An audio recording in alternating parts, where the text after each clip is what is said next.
I'm about to go into a gym here in Frisco, Texas, where Gia is about to have her very first high school volleyball game. This is a very big deal.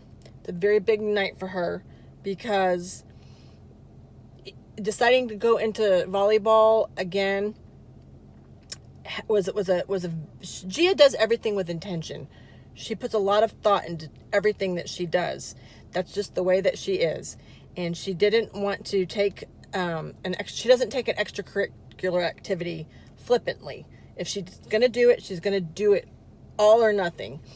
And she won't make a commitment to anything unless she knows she's going to be able to mentally and physically give it her all.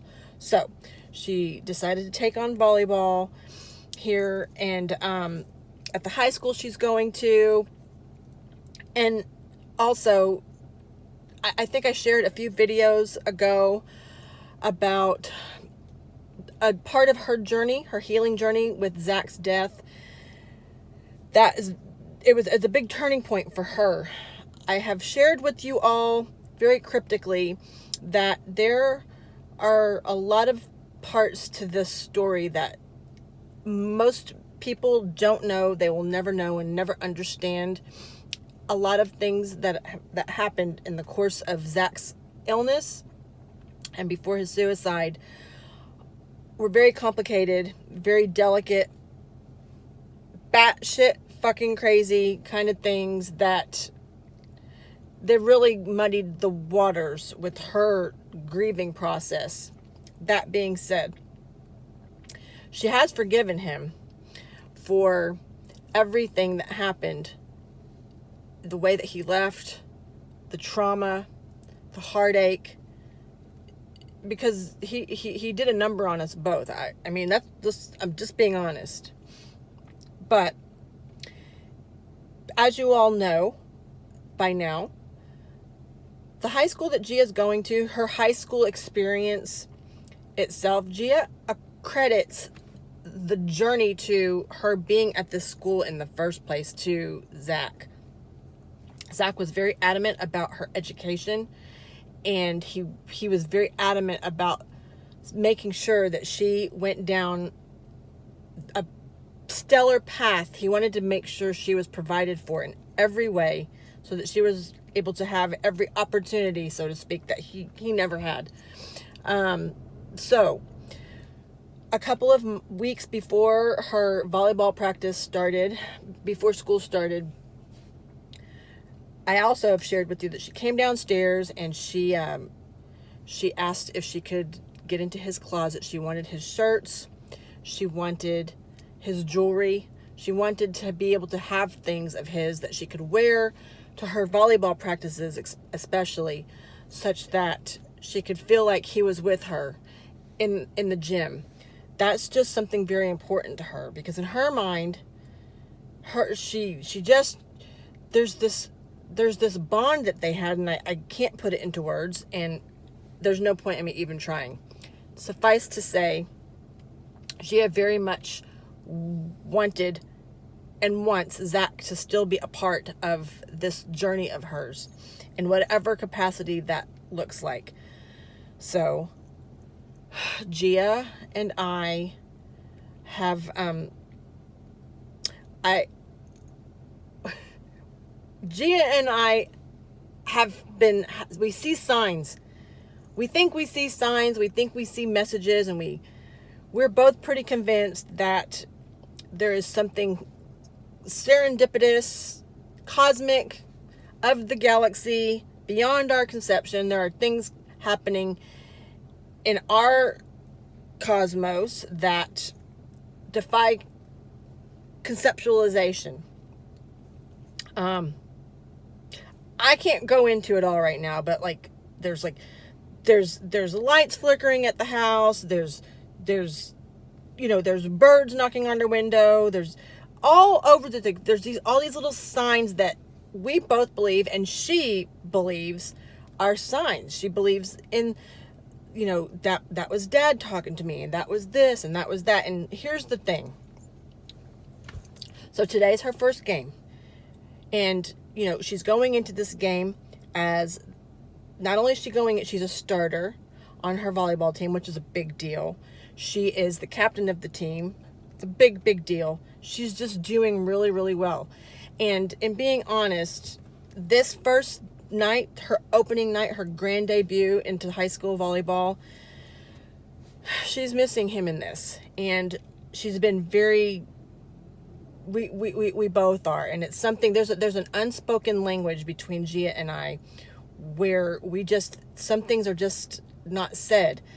Now, that being said, about a week ago, Gia, she had a conversation with the cosmos, and there's a lot more to it than what I'm gonna say because you guys would think I was insane.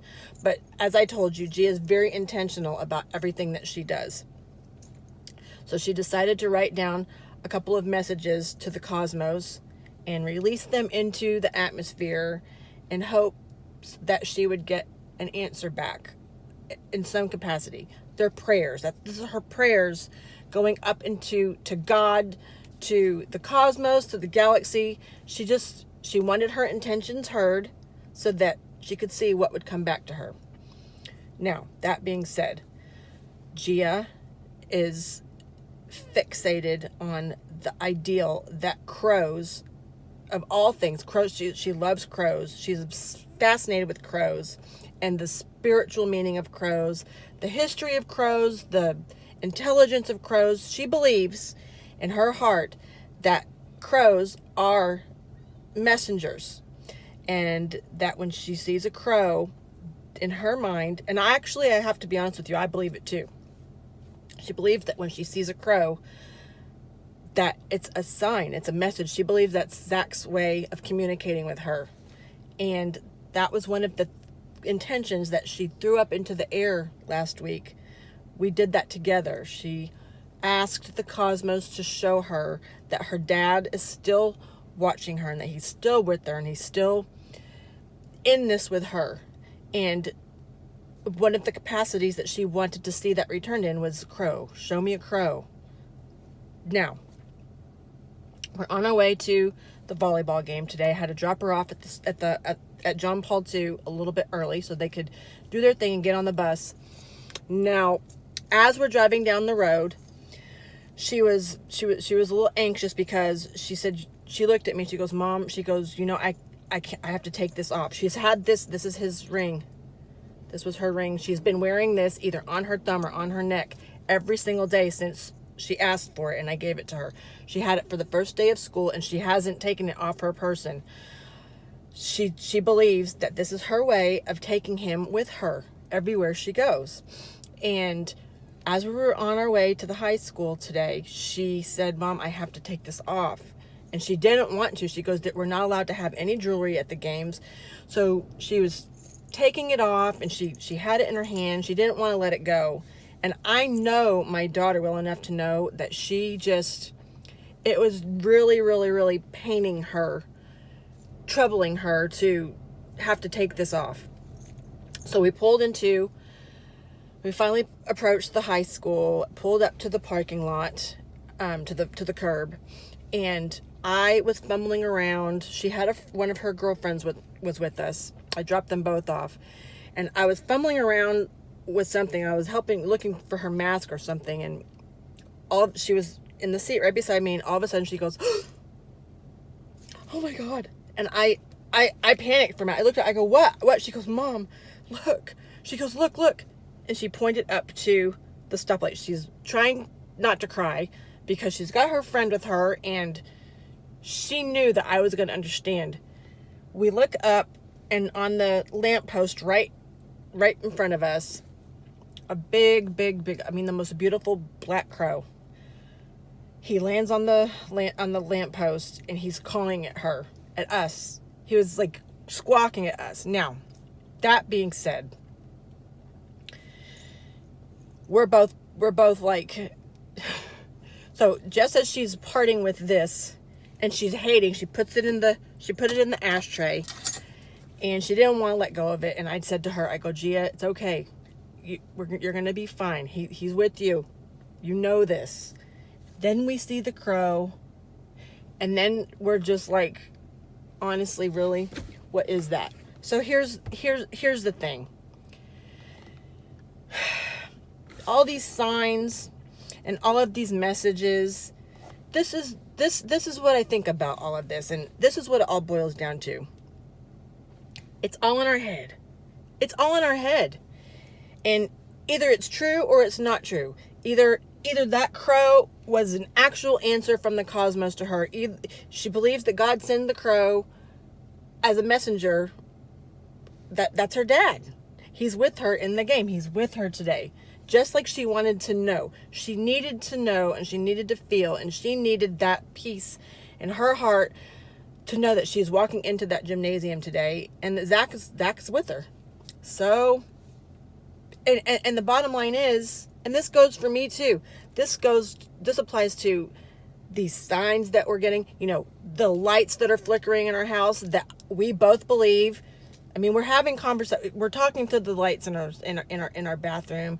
The TVs are going on and off. There's weird things happening with our dog. Walter Williamson we believe he's in our house. So either he is or he isn't. Either we're right or we're wrong.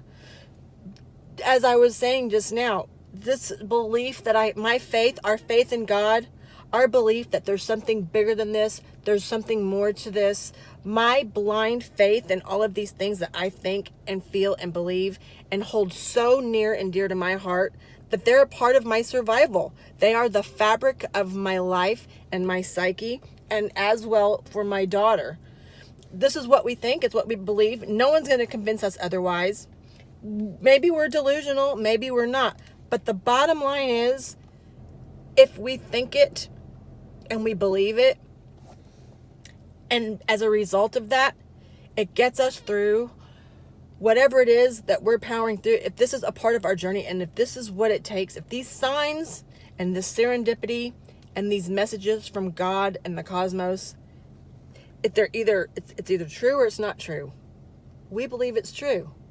And at the end of the day, when we're done, when our time on this place is done, if it was all just delusion in our head and it was all just a bunch of hocus pocus and there was nothing to it, there weren't really signs. It just happened to be a crow that landed on the light post at just the right time. It just happens to be that the lights are talking to us in the bathroom. It just happens to be, all the different things that we think that we believe that are real, the conversations that we're having with God and the cosmos, and it seems to be answering us. If it's all in our head, then it's all in our head. But we're none the worse for the wear. We go to sleep at night with this blind faith and this hope and joy and almost an excitement that there's more to this than meets the eye, and it gives us peace. It comforts us. It enthralls us. It carries us from point A to point Z. That is what it is. And if we're wrong, we're just going to be wrong. When we go to sleep one day, it's all going to be over. And the worst thing that is going to have happened is we lived delusionally with blind faith and peace. I got to be honest with you. I can live with that. So it is what it is. Make it a great day, everyone. Okay, guys. It's me and Gia. You can't see this from here, but that's a crow. We're having a moment right now. Like I'm in tears, and Gia's about trying not to cry. Oh my God.